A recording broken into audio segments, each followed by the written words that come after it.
સુંદર રબારીને એક દીકરો હતો, તેનું નામ ભાવો હતું. આ ભાવાને ચંદ્રુમાણાના વીરા વસાની સિકોતર ધૂણવા આવે છે.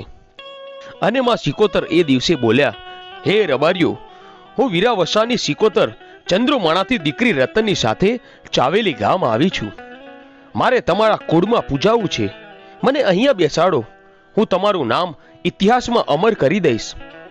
પરંતુ પંચ પરમાણ માગે છે અને કહે છે, હે માં, તું સાચી, પણ અમારે તો પરમાણ જોઈએ.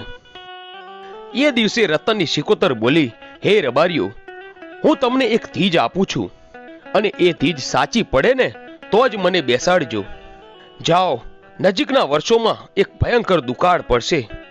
એ વખતે તમે માલ ઢોરને લઈને મહીસાગરની નજીક બારેજડી ગામ છે ત્યાં જશો, અને જ્યારે વરસાદ પડે અને દુકાળ ઉતરે ત્યારે તમે પાછા આવો ત્યારે પાલ પંથકમાં તમારે ન ઓછા કે ન વધારે એવા 3 રૂપિયાનો દંડ આપવો પડશે.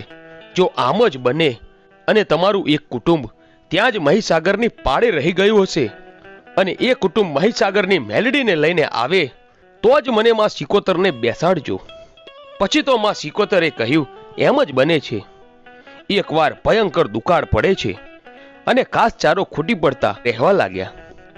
પછી તો મહેનત મજૂરી કરીને દુકાળ ઉતારે છે અને અષાઢ મહિનાનો વરસાદ પડ્યો અને પોતાના માલ ઢોરને લઈને મહીસાગરથી એમના વતન પાછા ફરે છે. એ વખતે ફરતા ફરતા પાલ પંથકમાં પહોંચે છે ત્યારે એમને કોઈ કારણસર 3 રૂપિયાનો દંડ ચૂકવવો પડે છે. એમનું એક કુટુંબ માલ ઢોરમાં રોગચાળો ફેલાવાના કારણે મહીસાગર